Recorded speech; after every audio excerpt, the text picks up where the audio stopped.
Como eu sou relativamente jovem, eu gosto de conversar com outras pessoas mais velhas que eu, que tiveram mais oportunidade de aprender, que tiveram mais experiências, que já investiram mais o dinheiro, que já passaram por mais recessões, por mais períodos de perda, por mais períodos de ganho. Hoje eu vou falar com uma dessas pessoas que eu admiro muito, que é o Professor Chen. E o Professor Chen, conheci ele no clube de investimentos, né? Eu cheguei como um membro do clube, que hoje eu sou o presidente, né? Então a gente tem reuniões aí a cada 15 dias, né? Que a gente fala sobre investimentos, que a gente fala sobre real estate, stocks, e a gente fala sobre todo esse ambiente, né? Todo esse tópico, né? De investimentos. E aí hoje eu vou estar fazendo algumas perguntas pra ele, né? Hello, my name is Marcelo, and I will be interviewing my mentor today. My mentor is Christopher Chen. He's a professor here at East Los Angeles College of Finance, and he's also the advisor for the Investments Club, which is the club that I'm president as well. So we get to talk a little bit more.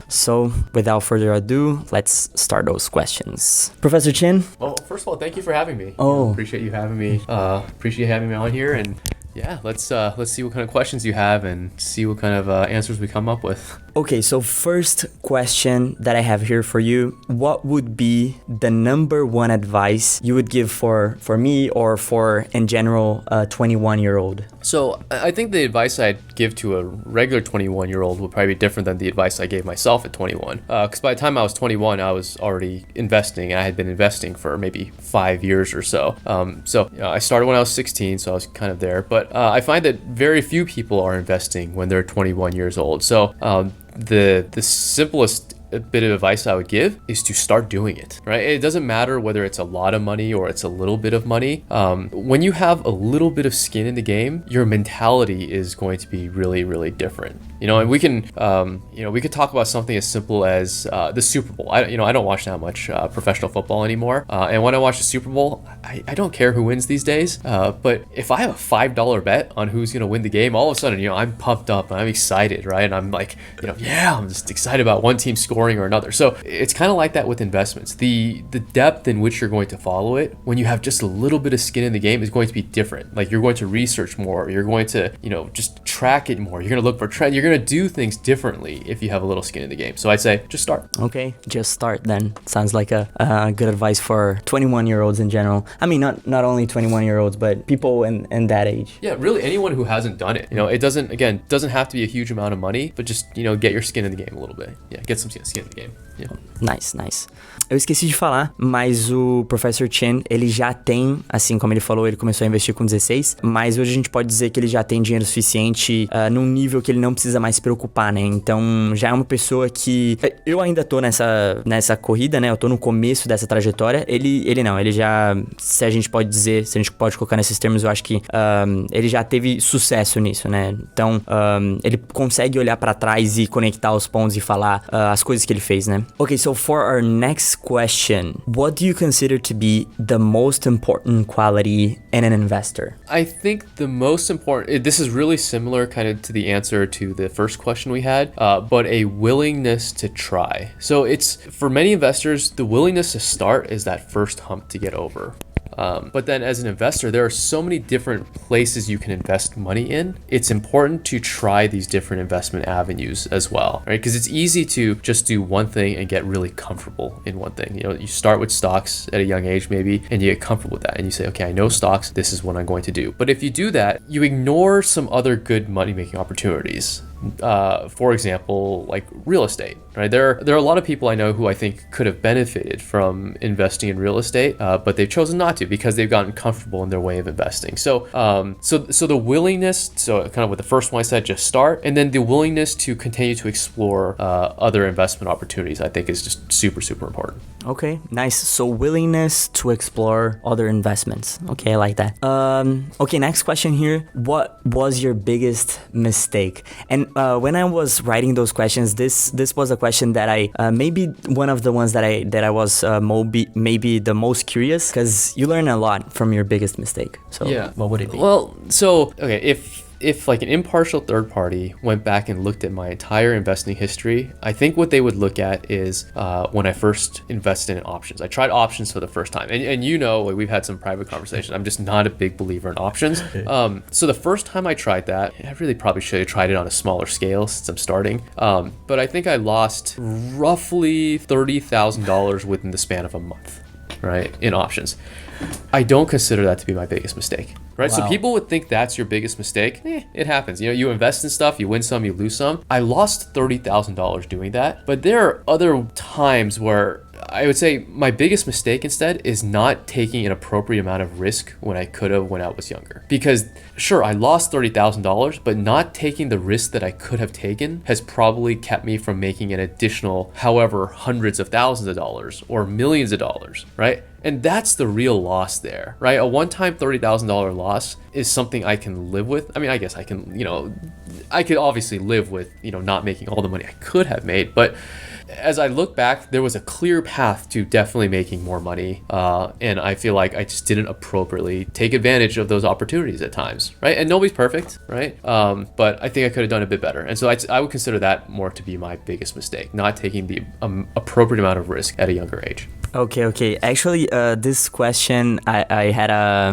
a plot twist because I thought the first comment you made would be your biggest mistake. And to be honest, the only reason why that I didn't invest in options was because someone told me a similar thing. So I lost a lot of money doing options. Mm-hmm. So I mean, disclaimer, don't do options. Well, I mean, for some people it's okay, but I think especially it carries a tremendous amount of risk. And so I'm not sure if you're going to get to it in a later question, but this is the reason I think it's important to try so many investments, because I've tried and I've either made or lost money through like pretty much every type of investment that exists out there. And so then I find, okay, what are some better ways to make money while lessening the risk? And I think there are some better ways of doing it, at least ways that I feel more comfortable doing it. And so, for some people may work, but based on for my risk tolerance, I find there are other ways that are better. Okay, nice. And thanks for being so transparent with us, sharing those informations. Yeah, no problem. Maybe my wife will see this video one day and she'll see,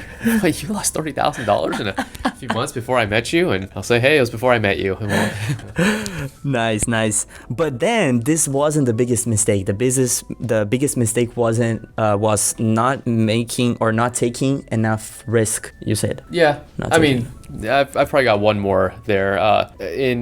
During COVID time, I think that I spotted a number of investment opportunities. I don't know if you're familiar with what Madden is, the video game. I got sucked into a video gaming league because we were all bored during COVID time. I probably spent too much time doing that instead of I probably left a lot of money on the table by spending too much time playing video games. There's another one too. Okay, but that's fine. You already did. I mean, you already did your work. You deserved some leisure time. Yeah. Okay, so next question. This makes part of one of my, if we could say, philosophy questions. Do you feel we should dream more or be more realistic? I mean, of course, we can apply a lot of things into this, and maybe in investments would be, do you think we should go for more risks, so be more, dream more, or be more realistic, like maybe taking it things to the less risk investments? So you should be realistic, I think. But what I think many people don't understand is that realistically, if you do a good job of investing, you're going to do well and make a lot of money, right? So sometimes people think that, putting money into a stock market and hoping to make a lot of money is a dream. It's actually very realistic. If you do it right, you should do well. Like history has proven, you should do quite well, right? So take that risk, go ahead and do it. And if you take a very realistic approach to investing, you should do well. And as you do well, that allows you to have this extra buffer to then dream, and in some ways almost be a little dumb with your money because you've been realistic and you've done really, really well. So yeah, you should be realistic, but that doesn't mean that you should put all your money into a checking account and make 0.25% interest, right? That's not what I mean at all, right? You can be realistic and do unbelievably well. Okay, nice. This next one has to do with Pareto. So you know Pareto, right? Yeah. So the question is, what is the 20% of your actions? So by the way, I'll be looking at this side because I have my computer with the questions here. Just a disclaimer. So what is the 20% of your actions that produce 80% of your results? So, I mean, I know this is supposed to be more like investment focused, right? And this is really, I would say, even more than 20% of my actions. But the first thing, like first and foremost is, I had a job that paid me pretty well, right? And I did a decent job at that job, right? I stayed employed. I kept bringing in the paychecks. Like that was very important to have that just seed money to start with to actually do something, right? Because without that, I just don't think I could have gotten to where I am today. But in terms of investments, I think real estate. Real estate allowed me from a very young, so I bought my first property when I was, I believe, 23 years old. And I didn't have a ton of money, but it provided me the opportunity to leverage. And I'm not the biggest fan of leverage, right? I know many people have read Rich Dad, Poor Dad, and the way they talk about leveraging, I think is kind of reckless in some ways. But when it comes to real estate, I think that's a much smarter way to leverage, especially if you can immediately get positive cash flow, which I was lucky enough to do at that time. So I think real estate is probably it. I think it doesn't, I now hire somebody to kind of manage that stuff for me. So in terms of time, it's like I'm not spending that much time on it. What I had to do was, get in there as early as I can and actually spend the money to do it. But now it becomes like a cash flow machine of sorts. Oh, nice. So then real estate is the Pareto, right? The 20%. Yeah, for me, I think so. What habits do you believe were key to your success? If you believe there were habits that took you out of the average person here or the average American and took you to a place that we know that not everybody is gonna get there. Yeah, so for me, I think it was this, and I'm not like this anymore, but this insane cheapness I had when I was younger. And I was like an insanely cheap person. So, I mean, you would just look at the amount of money I made and you would probably wonder, like, why does he live that way? And, the reason is because, in investments, like the returns compound, right? And understanding that, I would always think, whenever I'd spend $1, is this worth double that to me? And if it wasn't worth double that, I wouldn't spend it because I knew that at this young age, I didn't have a lot of money, but I needed to get this money in order to make more money, right? And like, if I could just figure out a way to get the seed money, then I can invest in ways that I could start to build wealth. So I became hyper focused on trying to come up with that money to invest. And so I think that habit, while probably made me somewhat annoying to be around at times, it really did serve me well in the future, so that now that I'm sort of going through a midlife crisis, I can change my spending habits and like everything's just fine. It's not a big deal because, I had those really disciplined and almost cheap spending habits in the beginning, and I was able to build up that wealth. Nice. Okay, Professor Chin, now what motivates you to keep learning and studying? And because you have to take it from a stand that we don't know everything, and there are things that we need to learn, right? So what motivates you to keep learning and studying? Yeah, opportunities, right? The opportunity to have more, to build more, to make more. Again, this is not what I don't sit there all day long thinking about money and how to make more money. But so one of the things I've become kind of interested in learning more about is cryptocurrencies recently, because people have made a lot of money doing so, and I want to understand that world, right? Doesn't mean I sit there and think about this every single day, but there's an opportunity and a chance to make a lot of money. So I want to learn about it. I don't want to leave potential money on the table. So and it's also kind of new and cool, right? So I think it's just human nature to want to have a little bit more, to learn a little bit more, and so I think I'm just following that biological drive. Nice. Can you share a specific strategy that guide your investments decisions? So maybe it's a question, maybe it's a filter on your decisions that you think help you to make better decisions. Yeah, so I'm pretty analytical as a person, so I definitely like to map things out. So I make a lot of like Excel models for myself, and so I think kind of like an investment, it's hard to even call this a strategy,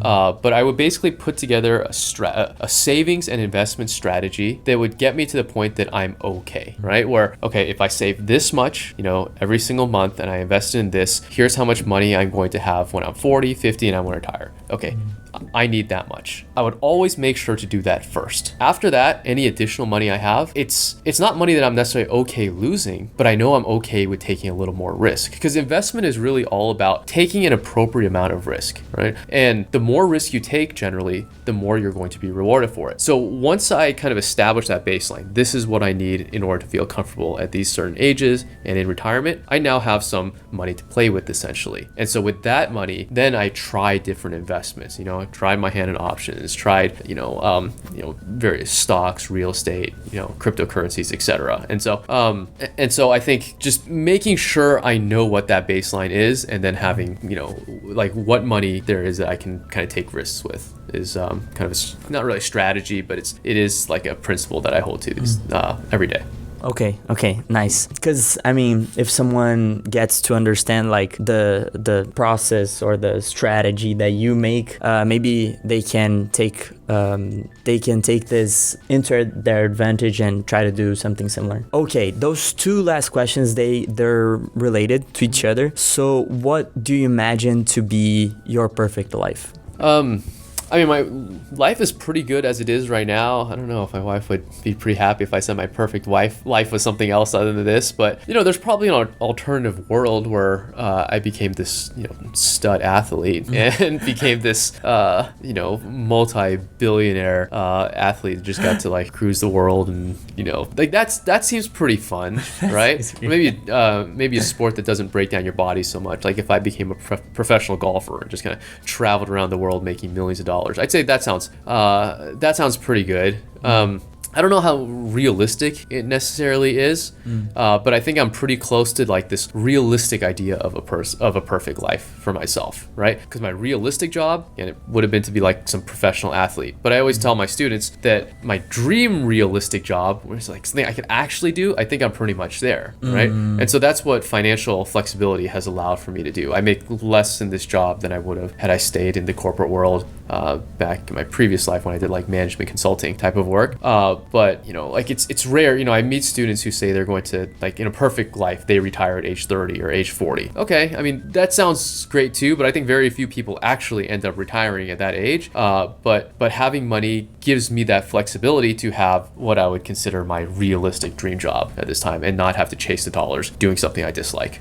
Okay. The last question would be something that you already answered, because I would say, do you feel you achieved it? I would say So yeah, I think again, the realistic perfect life, I think I've achieved. I just need to come to grips with the fact that I will never achieve the other version of my perfect life that wouldn't be possible. But with that being said, as perfect or as good as I think my life is, I do find myself wanting more, right? And there are going to be people who have absolutely nothing who look at me and think like, why would this person want more, right? Just like I would probably look at Elon Musk and be like, why on earth does he keep working, right? Like, what more could he want? But it's a very basic need, I think, to just want a little bit more. And so that's why all these things I just talked about, I still practice them to this day, and I still try to build more and more, because as perfect-ish as things seem, it really never hurts to have a little bit more, I think. Okay, nice. And it's just human nature to improve, right? To want more and more. Yeah, and as you improve your lifestyle as well, and I think my lifestyle has improved significantly as the years have gone by, you realize, hey, this isn't so bad at all. Because I just really not care what I ate at all, and now I eat some good food. I'm like, gosh darn, that is pretty good. I'd like to have that a little bit more often, and you change your lifestyle habits, right? And so that having additional money, right, that financial flexibility allows you to improve your life, in whatever way it is that you want. And so, I'm just very thankful to be there. Perfect. Professor Chin, from me, that's it. Would you have any other comments? No, I think it's great that you have this channel, and I think it's great that you're trying to learn and get to that point. I certainly don't pretend to have all the answers, but I think it's terrific that you or your audience or anybody else who's actually trying to build something, and actually, that they're actually getting started. I think that's terrific. So just keep at it. Beautiful. Thank you so much, Dan. Thank you for watching. I will see you next time. Essas foram as perguntas que eu fiz pro Professor Chin. Essas são perguntas que me ajudam, então eu tenho certeza que te ajudam também. E se você acredita que te ajudaram, não esquece de deixar um like, se inscrever no canal, e eu te vejo no próximo vídeo. Falou!